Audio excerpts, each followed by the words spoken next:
अच्छा, starting off with topical past papers, paper number 2 for kinematics, equations of motion. कौन सी तीन equations of motion होती हैं? Can you tell me?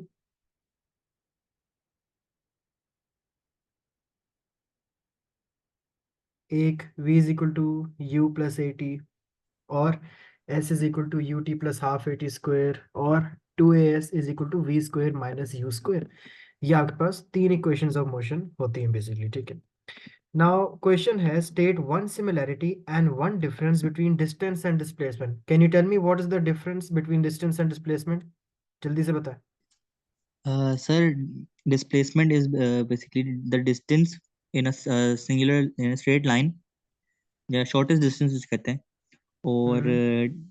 distance is basically बहुत मुश्किल जवाब दे रहे हैं, length बहुत in. आसान सा है. आपने दोनों में एक सिमिलैरिटी बतानी है. सिमिलैरिटी दोनों में, ये दोनों का मैग्नीट्यूड होता है. हम्म. दोनों के पास एक मैग्नीट्यूड होता है.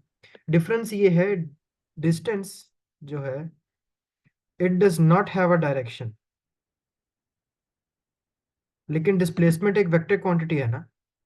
Displacement is a vector quantity. Yes, it has direction. Got it? Because displacement is a vector quantity, ठीक है, and distance is a scalar quantity. Got it? सही sir. A student takes several measurements of the same quantity. This set of measurements have high precision, low accuracy. High precision का क्या मतलब होता है? High precision means कि जैसे मेरे सारे आंसर में बहुत सारी रीडिंग मेरे आज से आंसर आ रहे हैं, 12, 13, 12.5, 12, 12, 13, ये क्या आ रहे हैं? ये मेरी डिफरेंट आंसर्स आ रहे हैं, लेकिन प्रिसाइज हैं कि नहीं है? बेशक गलत आ रहे हो, लेकिन मैंने बड़े प्यार से सारे गलत किए. ये नहीं कि एक होता है एक्यूरेसी. एक्यूरेसी है एग्जैक्ट वैल्यू आनी चाहिए, ठीक है. हाई प्रिसिजन क्या होता है? सही करो या गलत करो, लेकिन गलत भी ऐसे करो कि सारे एक एक जैसे आ रहे हो आपके आंसर्स, ठीक है. Got it? मतलब उनकी गैप कम हो, और you can say that they have a small range. समझ आई? जी सर. ठीक है. They have a small range, इसका मतलब होता है हाई प्रिसिजन. लो प्रिसिजन क्या होगा? आपका आंसर आ रहा है 12, फिर आ रहा है कोई 14, फिर 17, एक पॉइंट पे 22, फिर 9. ये क्या है? Are these answers precise? ये प्रिसाइज बिल्कुल भी नहीं. गॉट? लो एक्यूरेसी का क्या जी सर. मतलब होता है? एक्यूरेसी जो होता है, accuracy always depends on the true value. Let's say आपको ट्रू वैल्यू किसने दी हुई है? 13, कि ये ट्रू वैल्यू है. अब आपका लो एक्यूरेसी क्या होगी? Can you tell me? क्या ये हाई प्रिसिजन है? लेकिन अब मैं डिफरेंट कॉम्बिनेशंस बनाता हूँ. एक है 12, 13, 13, 13.5, और ये एक दफा समझ आ गया फिर आपको कभी नहीं भूलेगा, ठीक है. ओके, एक ये सेट ऑफ रीडिंग्स है. एक मेरा सेट ऑफ रीडिंग्स है ये,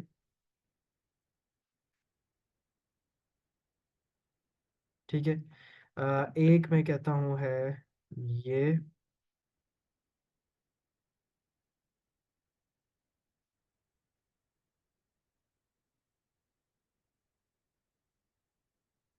ओके.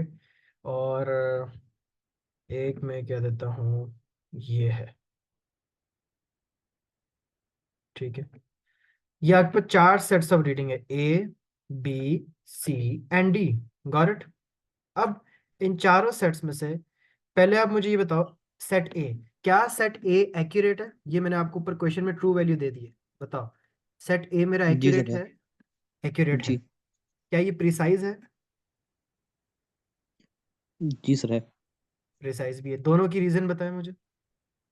सर एक्यूरेट इसलिए क्योंकि उसमें जो एक्यूरेसी का नंबर है 13 वो है. प्रिसाइज इसलिए क्योंकि इसकी रेंज छोटी है. Good हुई. अच्छा, बी पे आए. क्या बी एक्यूरेट है? नहीं सर. क्या बी प्रिसाइज है? जी सर. है ना, गलत किए लेकिन बड़े प्यार से गलत किए, एक जैसे आंसर है. अच्छा, सीध बताएं, क्या ये एक्यूरेट है? जी सर. गुड. क्या ये प्रिसाइज है? नहीं. गुड. क्या बात है.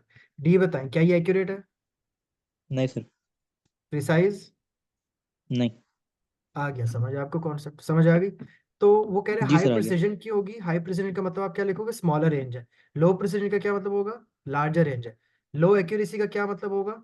Not close to true value, ठीक है. और हाई एक्यूरेसी का क्या मतलब होगा? Close to true value. Clear हो गया? सही सर इजी समझ सी. गया.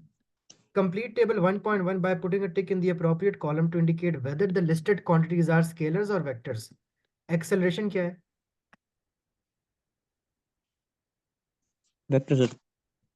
Density, scalar. temperature, scalar. momentum. Vector. Good job. Why is momentum a vector? Sir ये कि मोमेंटम की डायरेक्शन होती है सर्टेन। है ना, किसी तरफ लगेगा। टेम्परेचर क्यों स्केलर है? क्योंकि सर उसका मैग्नीट्यूड होता है सिर्फ, और कोई डायरेक्शन वगैरह नहीं होती। गुड। अच्छा, अगर मैं बताऊं मैस और वेट, मैस क्या है और वेट क्या है? सर मैस स्केलर है, वेट जो है वो वेक्टर है, क्योंकि उसकी डायरेक्शन नीचे होती है। अच्छा, आ गए। Okay okay. और क्या हो सकता है? वेलोसिटी और स्पीड वो तो आते ही होगा, डिस्टेंस डिस्प्लेसमेंट छोड़ो। A toy train moves along a straight section of track, shows the variation with time t of distance d moved by the train. Describe qualitatively the motion of the train between 0 to 1. यहाँ से यहाँ मुझे motion describe करो, कैसे करोगे? ये distance time graph है, ये लाइन मतलब वेलोसिटी बता रही है। ओके, ये रीजन आपने एक्सप्लेन करना है, ये वाला क्या हो रहा है? सर इनिशियली जो है जो टॉय ट्रेन है उसने कम टाइम में ज़्यादा डिस्टेंस कवर किया है, और उसके हम्म, बाद वो स्लोली ग्रेजुअली उसकी स्पीड जो थी वो कम हो गई, और देन स्पीड बहुत एक लंबा, टाइम पे आके बहुत मुश्किल बढ़ के आंसर बता कांस्टेंट रहे हो हैं। गई। वो बिल्कुल ठीक है, एक नंबर का आंसर है। बताओ क्या आंसर है इसका? वेलोसिटी डिक्रीज हो रही, खत्म बात। सही सही क्लियर, सही। सिंपल, एक ठीक। मार्क है। देखो पूरी एक्सप्लेनेशन मांगे 3 नंबर, दो फिर एक, फिर हिस्सों में डिवाइड कर दो, इधर से इधर, फिर बेशक उसको हिस्सों में। अभी क्या है मुझे पता है, डिस्टेंस टाइम ग्राफ में मैंने आपको ग्राफ पढ़ाए थे, इसका मतलब डिक्रीज, इसका मतलब इंक्रीज, खत्म। ठीक है, या लिख दो डिसेलेरेशन। ठीक है, अगर वेलोसिटी टाइम ग्राफ होता, अगर डिस्टेंस के बजाय यहाँ वेलोसिटी होता तो ग्रेडियंट एक्सेलरेशन बता रहा होता, फिर आप क्या कहते हैं? डिसेलेरेशन। Got it? जी सर ठीक है। Determine the speed of the train at time two. ये यहाँ पे हमने स्पीड बतानी है, ग्रेडियंट निकाल ले, मतलब ये है वो कांस्टेंट वाला एरिया। यहाँ पे आप एक पॉइंट ले लो ये, एक पॉइंट ले लो ये। ठीक है, इसके क्या कोऑर्डिनेट्स हैं? 2.4 और 0.4, और इसके क्या कोऑर्डिनेट्स हैं? 1.5 और 0.2। Got it? जी सर। अब क्या फॉर्मूला लगाना है? y2 minus y one over x2 minus x1। तो 0.4 माइनस 0.2 ओवर 2.4 माइनस 1.5, ये आ जाएगा कोई 0.24 समथिंग। क्लियर? जी सर। ये आपके पास आ जाएगा। जो भी आपसे पूछा जाए ना, कोई यहाँ पे वैल्यू हो, बेशक स्ट्रेट लाइन हो तब भी ग्रेडियंट निकालना है, या कभी ग्राफ हो आप वहां से देखोगे वैल्यू। अब अगर कर्व है तो क्या करोगे? टेंजेंट। ठीक है, फिर आप एक टेंजेंट बना लेना। अगर ऐसा ग्राफ हो, ये यहाँ पे क्या करोगे? इस पॉइंट पे टेंजेंट बना लेना। समझ आई? फिर यहाँ पे पॉइंट्स ले लेना। If you have a curve graph, उसके लिए you are going to make a tangent. Clear है? जी सर समझ गया। The straight section of a track is a part of the loop track. ये शायद किया था।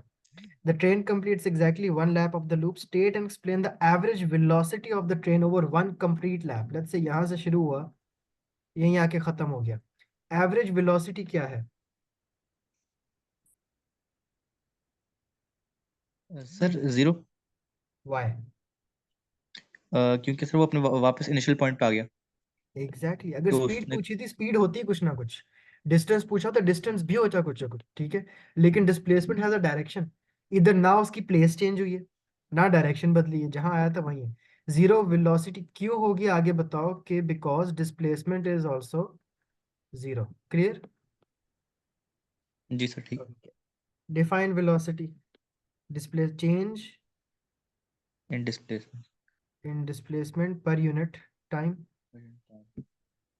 Okay, the speed v of a sound wave ये दिया हुआ है, हमने k की वैल्यू निकालनी है। है, डालते जाए उस फॉर्मूले में। Okay, first let's calculate the value of के, पहले के को सब्जेक्ट बनाएं, कैसे बनाएंगे? इस इक्वेशन को खोलते हैं, स्क्वायर रूट कैसे हटाऊं? सर स्क्वायर लेके दोनों साइडों पे। ठीक है, ये क्या हो जाएगा, वी स्क्वायर, वो क्या रह जाएगा, के पी ओवर रो, हमने के को सब्जेक्ट बनाना है, रो जी v sir. Square divided by P is equal to K, हाँ बन गया ना। अब डालते जाएं, 1.29 into 3.3 into 10 to power 2 square divided by 9.9 into 10 to power 4। ठीक है, आंसर आ जाएगा 1.4। Use your answer to determine the value of K with its absolute uncertainty to an appropriate number of significant figures। हमने क्या निकालनी, के आ गया हमारे पास, ठीक है, B1 हमने वैल्यू ऑफ के निकाल ली, अब उसकी अनसर्टिनिटी चाहिए। अनसर्टिनिटी एनी आइडिया कैसे निकालेंगे? अम, हम्म, सबसे पहले, हम्म, नहीं सर, ध्यान में नहीं आ रहा मेरे। मैं भी नोट देखता हूँ। चलो ठीक है, मैं बता देता हूँ। सबसे पहले what we are going to do is, हम ये देखते हैं कि टोटल परसेंटेज अनसर्टिनिटी कितनी है। वी के ऊपर स्क्वायर आ रहा है, तो इसको इंटू 2 करना पड़ेगा, ठीक है, ये इंटू 1 ही रहेगा, इंटू 1 ही रहेगा। टोटल अनसर्टिनिटी क्या आ जाएगी, 12। ये तो हमें पता लगी, टोटल जो है ना वो है 12%। अब हमने क्या करना है, अब हमने फ्रैक्शनल अनसर्टिनिटी निकाल, आपको सारी अनसर्टिनिटीज ऑलरेडी दी हुई हैं। इसको अब हम ऐसे कर सकते हैं, डेल्टा के ओवर के इज इक्वल टू, सारे लिखते जाओ, delta rho over rho plus delta P over P plus delta V over V, लेकिन इसको इंटू 2 भी करना पड़ेगा क्योंकि स्क्वायर था, गॉट स्क्वायर। इट। अब जी यहाँ सर। पे सारे निकालते जाओ, हमने डेल्टा के निकालना है, के की वैल्यू क्या थी, 1.4 is equal to delta rho, delta rho हमें निकालना पड़ेगा, इसका 4% ले लो, तो क्या वैल्यू आएगी, इसका 4% लोगे तो, नहीं, अच्छा परसेंटेज अनसर्टिनिटी है ना, तो इसको अगर मैं फ्रैक्शन में लिखूँ तो क्या हो जाएगा, 0.04, ये क्या होगा 0.02, और ये क्या हो जाएगा 0.03 इंटू 2। ये परसेंटेज में लिखा है ना, इसका क्या मतलब होता है परसेंटेज का, 3/100, समझ आई? जी सर। ठीक है, 2/100 तो मैंने लिख दिया, ये होगा 0.03 इंटू टू क्यों किए, क्योंकि वो था। अब इसको लिख लेते हैं ना, डेल्टा रो क्या है, 0.04 ओवर रो की वैल्यू क्या थी, 1.29 प्लस डेल्टा पी क्या है, 0.02, क्योंकि 2% था, 2% का क्या मतलब होता है, 2/100, तो इसको 0.02 ओवर पी क्या है, 9.9 into 10 to power 4 plus 2 multiplied by delta V क्या है, 3% डिवाइडेड बाय वी की वैल्यू क्या है, 3.3 इंटू 10 टू 2, समझ आई? बस जो कोई भी फॉर्मूला हो, ठीक है, आपने अगर डेल्टा के निकालना है, आपने क्या करना है, सबके uncertainty divide by value plus uncertainty divide by value plus uncertainty divide by value, और जिस पे स्क्वायर हो उसको मल्टीप्लाई बाय 2 भी कर देना है, समझ आई? जी सर, समझ गया। ये बहुत इंपॉर्टेंट क्वेश्चन है, ये आना चाहिए, रिकॉर्डिंग आपने जरूर बाद में देखने में भेजूंगा। डिफाइन एक्सेलरेशन, क्या answer, rate rate of of change of speed sir. Velocity, change हाँ। ऑफ वेलोसिटी, एक्सेलरेशन वेक्टर है ना, तो स्पीड स्केलर क्यों लिखनी है? सही सही ऑलराइट, सही। a steel ball of diameter E is released from rest and falls vertically in air। अच्छा, a horizontal beam of light negligible width is a vertical distance of A below the bottom of the ball when it is released। The ball falls through and breaks the beam of light। ये beam of light एक समझो एक laser है film में, कि यहाँ से बंदा गुजरेगा तो कोई टाइमर बज पड़ेगा, लेट्स से, ठीक है। Explain why the force due to air resistance acting on a ball may be neglected when calculating the time taken for the ball। वो कह रहे हैं यहाँ पे क्यों हम फोर्स ऑफ एयर रेजिस्टेंस को इग्नोर करेंगे। इसलिए इग्नोर करेंगे फर्स्ट ऑफ ऑल कि एक तो ये रेस्ट रिलीज हुआ है, इसकी वेलोसिटी है भी कम, plus the weight is greater than the air resistance. ये अच्छा रीजन है दैट जो वेट की वैल्यू है that is greater than the air resistance. और ऑल्सो वो फॉल कर रहा है, उसकी स्पीड भी इंक्रीज हो रही है। स्पीड अगर डिक्रीज हो रही होती तो एयर रेजिस्टेंस नेग्लिजिबल ना होती। क्यों ना होती? क्योंकि पता लगता है कि यार स्पीड क्यों डिक्रीज हो रही है, इसकी वजह है कि एयर रेजिस्टेंस वेट से ज्यादा होगी, लेकिन यहाँ पे वेट ज्यादा है, हेंस हम उसको इग्नोर कर रहे हैं। Calculate the time taken for the ball to fall from the rest position P where the bottom of the ball touches the beam of light. सबसे पहले आप देखो आपको क्या क्या डाटा दिया हुआ है, बताएं, फिर हम देखेंगे कौन सी इक्वेशन यूज करनी है। Tell me the data. Sir weight दिया हुआ है बॉल का, वेट और नहीं, डिस्टेंस दिया हुआ है वेट, जहाँ से उसको ड्रॉप किया जा रहा है। वेट नहीं दिया हुआ, यस डिस्टेंस दिया हुआ है, एस दिया हुआ है, और कुछ? सर डायमीटर दिया हुआ है स्टील बॉल का। हाँ लेकिन उसको हम कहाँ यूज करेंगे उसको निकालने ये के भी लिए ठीक है। टाइम। अब यहाँ पे एक ही आ रही है, अगर मैं सारी इक्वेशन ऑफ मोशन को सोचूं, V square is equal to U square plus two S, ना वी है ना यू है, निकाल दो।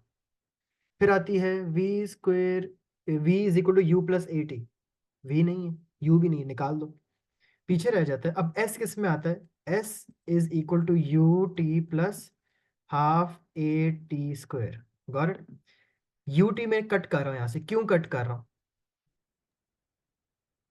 सर क्योंकि है नहीं हमारे पास कोई इनिशियल टाइम ये देखो, रेस्ट से। ठीक। तो इनिशियल जीरो है, तो वो u अगर मल्टीप्लाई भी होगा t से तो जीरो ही आएगा, इसको छोड़ दो। क्या बन गया? s is equal to half A T square. a भी है हमारे पास, क्यों? a रेजिस्टेंस नेग्लिजिबल, मतलब a क्या है आपके पास? 9.81, 9.81 फ्री फॉल है ना, into T square. T square हमने निकालना है, s क्या है? 0.28। Got it? तो 0.28 is equal to 1/2 into 9.81 into T square. t is equal to square root of 2 multiplied by 0.28 divided by 9.81। समझ आ गई? ऐसे आ जाएगा।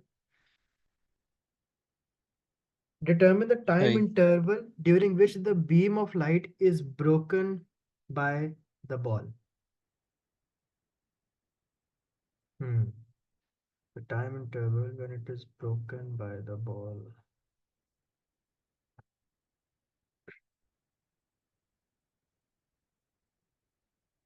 अब पता, अब हम ये वाला जो है ना, ये है वो पॉइंट जहाँ पे ब्रेक हो। अब डिस्टेंस थोड़ा सा चेंज होगा, डिस्टेंस अब ये वाला भी ऐड हो जाए। क्यों? क्योंकि अब मुझे वो वाला, अब मुझे ये डिस्टेंस चाहिए कि जब बॉल यहाँ आ गया बीम को गुजर के।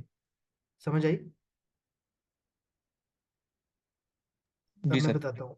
अब उसने क्या कहा, टाइम इंटरवल चाहिए कौन सा? जब बॉल जो है, जो बॉल है उसने बीम को क्रॉस कर लिया। अभी हमने कौन सा टाइम निकाला था? ये वाला। अब हमने टाइम निकालना है जब बॉल बीम को क्रॉस कर गया, ये क्रॉस कर गया। अब मुझे ये पूरा डिस्टेंस, अब मुझे ये वाला डिस्टेंस चाहिए। और ये वाला डिस्टेंस क्या है भला? डायमीटर। समझ आई? जी सर। ठीक है। और अब मैं कौन सा डिस्टेंस लूंगा? पहले मैंने सिर्फ ये लिया था, ठीक है। अब बॉल बीम क्रॉस कर गया, अब मैं ये वाला भी इसमें ऐड करूंगा, तो 0.280 प्लस 0.080। समझ आई? सही। अब आपके पास ये पूरा यहां तक डिस्टेंस आएगा, बताएं वजह क्यों आएगा? बिकॉज, सर वो बॉल का जो डायमीटर वो भी काउंट होगा बीम ऑफ लाइट क्यों? का। क्योंकि अब हमने बीम ऑफ लाइट से आगे वाला देख के उसने अब काट डाला है बीम ऑफ लाइट को, वो गुजर गया उस लेजर से। तो अब क्या डिस्टेंस होगा? वही वाला फॉर्मूला है सारा, बस डिस्टेंस क्या हो जाएगा? S is equal to, S की वैल्यू हो जाएगी 0.280 plus the diameter is equal to half A T square. दोबारा टी निकालना है आपने। Got it? अच्छा। A different ball is released from the same position as the steel ball. The ball has the same diameter but much lower density. For this ball, the force of due to air resistance cannot be neglected. अब हम neglect नहीं कर सकते, अब air resistance है। State and explain the change to the time interval. क्या फर्क आएगा टाइम इंटरवल पे?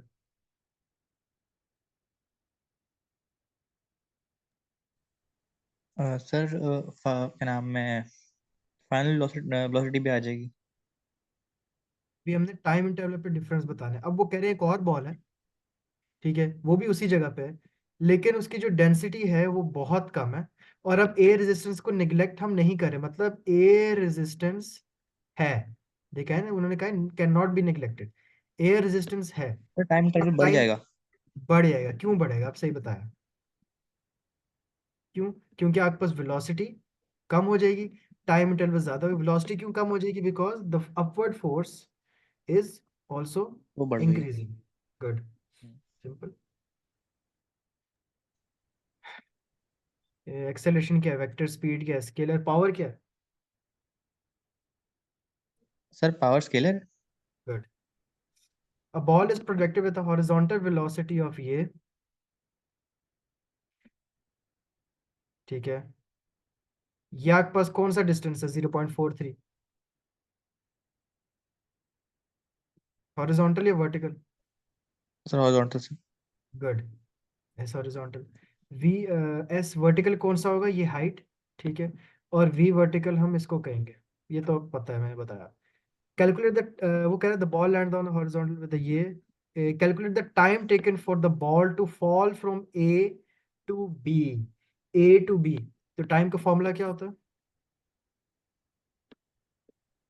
ठीक है, distance over speed 0.43 divided by speed क्या थी 1.1, 0.39। Got it, simple. जी सर। अब वो कह रहे हैं use your answer in B1 to determine the height of the table. Height of the table क्या है? वर्टिकल डिस्टेंस, ठीक है, और उसके लिए हम कौन सा यूज करते हैं? UT+12 AT²। तो देखो हॉरिजॉन्टल तो सेम रहती है हर जगह पे, ये तो बताया हुआ है। कौन सी चेंज होती है? वर्टिकल। हर जगह ये तो सेम है। तो एस हमने कौन सा निकालना है? Height, S vertical. यू क्या आ जाएगा 1.1, टाइम क्या है 0.39 plus half into 9.81 into 0.39 square. Got it, जी सर। इजी, ठीक है। The ball leaves the table at time t0. For the motion of the ball between A and B, sketch graphs to show the variation of time of the acceleration of the ball. अब acceleration का कैसा graph बनेगा? Air resistance is negligible, नहीं है, तो what do you think, कैसा graph बनेगा acceleration का? फ्री फॉल मोशन है, acceleration बढ़ेगी या कांस्टेंट 9.81 रहेगी? सर 9.81 रहेगी। तो हम बस ऐसे एक लाइन दिखा देते हैं, 9.81, clear. What about vertical distance? Options देता हूँ, ये, ये, या ये। Sir second. मतलब आप कह रहे हो कि स्पीड डिक्रीज कर रही है, ये डिस्टेंस टाइम ग्राफ है ना, आप कह रहे हो कि स्पीड डिक्रीज कर रही है। स्पीड तो एक्सेलरेशन है या नहीं है? है सर। है। एक्सेलरेशन का क्या मतलब होता है? चेंज ऑफ वेलोसिटी, हम्म। ठीक है, मतलब अगर वेलोसिटी पहले 0 थी, अब क्या होगी 10, क्योंकि 10 की एक्सेलरेशन है, तो फिर क्या होगी 20, हर सेकंड बाद कितनी चेंज हो रही है? 10 की, ये तो इंक्रीज नहीं हो रही।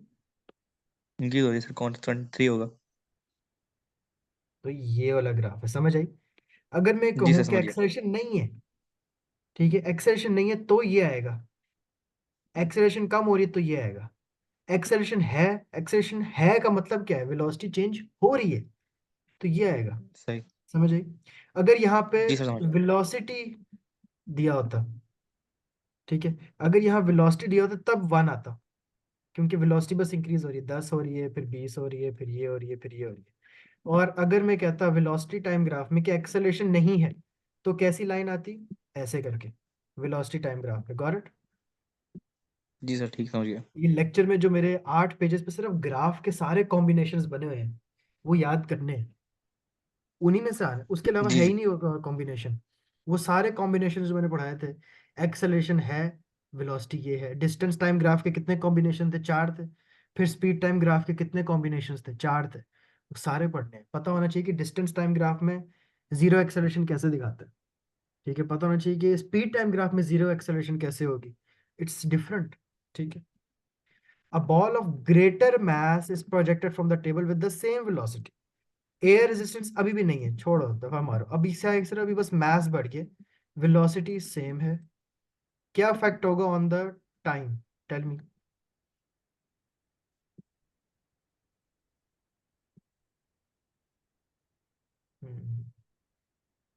What would sir be time time taken कम हो जाएगा, टाइम डिक्रीज टेकन? आएगा। रीजन? सर मास इंक्रीज हो गया है, फिर उसकी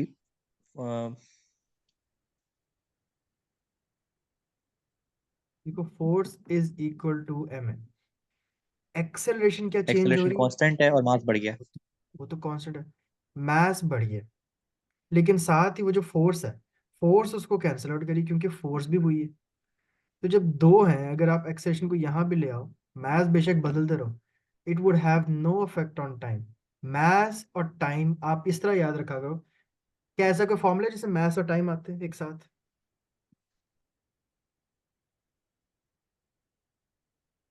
एनी फॉर्मूला जो आपके जेहन में आ रहा है जिसमें मास भी आता है और टाइम भी आता है? ऐसा तो कोई फॉर्मूला ही नहीं है। तो remember, mass has no effect on time. सिर्फ देखा करो जेहन में कि फॉर्मूला पे आ रहा है, नहीं। फॉर्मूला में टाइम के क्या आता है? एस, वी, यू, ए। इनमें से कोई चीज बदले तो मैं कहूँ हाँ टाइम बदलेगा। मैथ्स का तो कोई ताल्लुक नहीं है टी से। मैथ्स का किस चीज से ताल्लुक है? एफ से, ए से, वेट से। राइट, समझ आ रही है? जी सर, समझ गया। ऐसे जब भी क्वेश्चन है, क्या करना है? फॉर्मूला लिखना है। देखो यार, मैथ्स और टाइम किसी फॉर्मूले में साथ आते हैं, किसी में फॉर्मूले में साथ नहीं आते। ठीक है, कोई ऐसे काइनेमेटिक इक्वेशन ऑफ मोशन है नहीं। The variation of time of the velocity of two cars P and Q is shown. Okay. The car travels in the same direction along the straight road. ये आपको कौन सा graph है? Velocity time graph है। मतलब gradient क्या दिखाता है? एक्सेलरेशन। तो ग्राफ देख के बताएं किसकी एक्सेलरेशन ज्यादा है?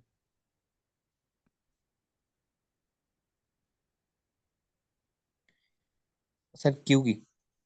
क्योंकि ऑब्वियसली तो पता लग रहा है। ठीक है, क्वेश्चन क्या है? The speed limit for the cars on the road is 100 kilometre per hour. State and explain whether car Q exceeds the speed limit या नहीं। वो कह रहे हैं जो स्पीड लिमिट है ना, वो है 100 kilometre per hour. State and explain, would Q exceed the speed limit?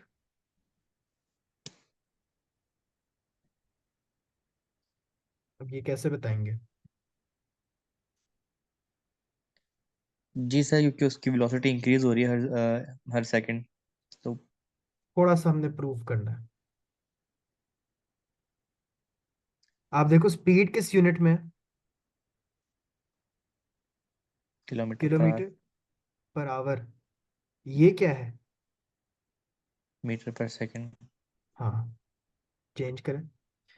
Metre पर second two kilometre per our कैसे जाते हैं?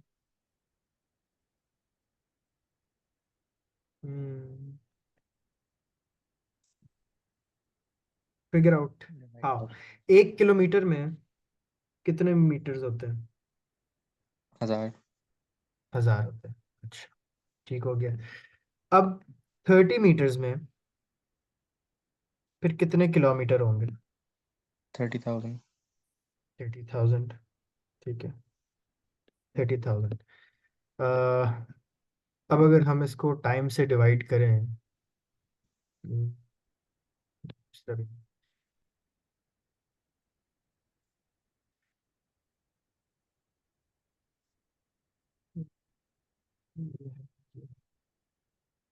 दूसरा भी नहीं निकलेगा। नहीं, उस तरह लंबा हो जाएगा। मैं आपको एक कन्वर्जन बताता हूँ किसी बुक में है शायद।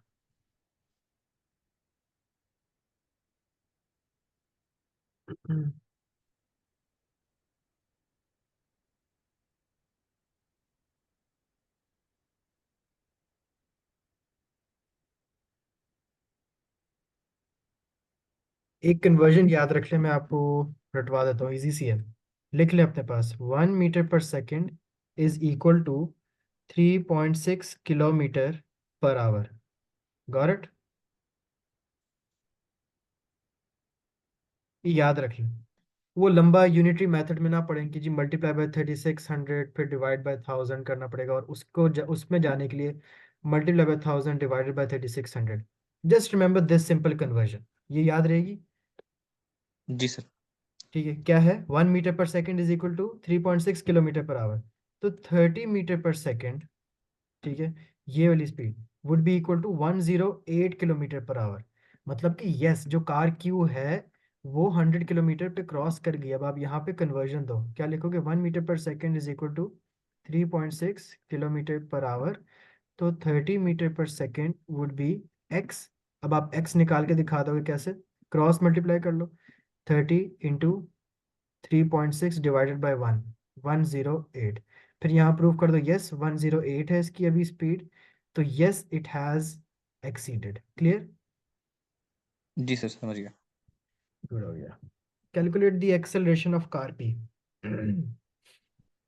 एक्सेलरेशन ऑफ कार पी, तो ग्रेडियंट निकाल लेते हैं। कोई से कार पी, ये कोई से दो पॉइंट ले लें, ये ले लें, ये ले लें। क्या कोऑर्डिनेट्स हैं इस पॉइंट के? 4, 21 और 8, 23। ठीक है, y2 - y1, 23 - 21, 8 - 4, क्या हो जाएगा? 2/4, 0.5। Got it? जी sir. Determine the distance between the two cars, at time 12 seconds। 12 seconds पे, यहाँ पे 12 सेकंड पे इसका डिस्टेंस कैलकुलेट करो, फिर इसका डिस्टेंस कैलकुलेट करो, और फिर दोनों का डिफरेंस लो। कैसे करेंगे? Hmm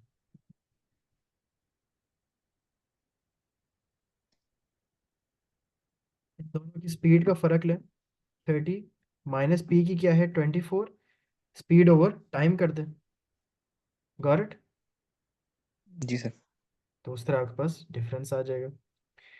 from time T 12 seconds, velocity of each car remains constant।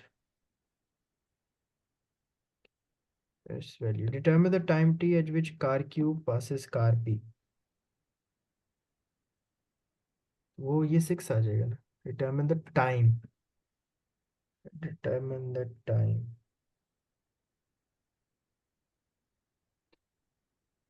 जिसपे car p passes, that the moment where car q passes p।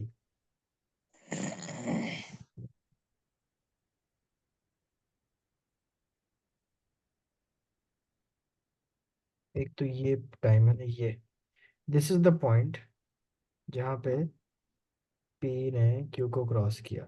ठीक है, वो आ रहा आपके पास 30 - 24, 6।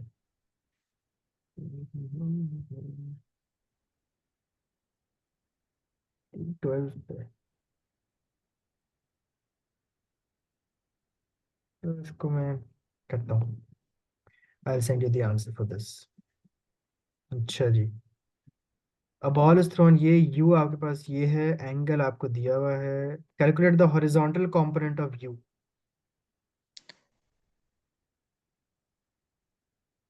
हम्म u cos थीटा, सिंपल। और वर्टिकल कंपोनेंट क्या होगा? u sin theta. समझ आ गई? तो u क्या जी है? सर। 12 cos 50, इधर लिखो 12 sin 50, दोनों के आंसर लिख लेंगे। 7.7, 9.2। Show that the maximum height or vertical distance reached by the ball is 4.3 metre. Vertical distance का क्या फॉर्मूला बताया हुआ है? हाफ ए टी स्क्वायर, लेकिन टी नहीं है हमारे पास। तो दूसरा कौन सा होता है डिस्टेंस का formula? 2s is equal to V square minus U square. ये तो चीज़ें हैं हमारे पास, गॉट इट। तो हम ये यूज़ कर लेते हैं। तो आई कैन से v तो ज़ीरो है। Why is v zero?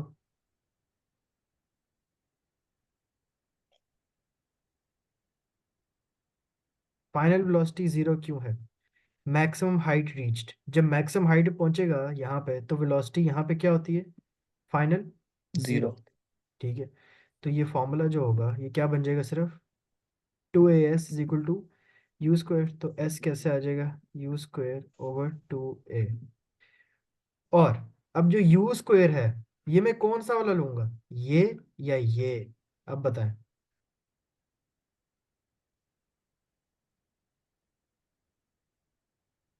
हम निकाल रहे हैं हाइट, ठीक है। हाइट निकालनी, हाइट के लिए हमें u ओवर 2s करना है, यू स्क्वायर ओवर 2s। लेकिन यहाँ पे मुझे बताओ कि मैं u तो मेरे पास दो है, एक हॉरिजॉन्टल और एक वर्टिकल है, कौन सी लूँ? सर हॉरिजॉन्टल वाली। क्या निकालना है हमने? वर्टिकल। तो u कौन सा लूँ? वर्टिकल। खत्म बात, क्लियर हो गया। जी सर।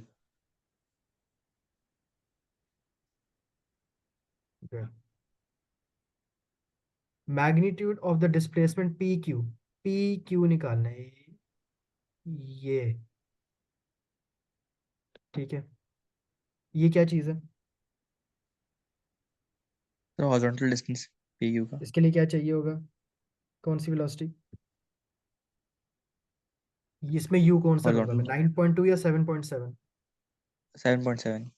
सिंपल है, ठीक है, कर लेना। आगे क्या है? Define speed and velocity and use this definitions to explain, ये भी आप कर लोगे। चलो क्वेश्चन नंबर 31 और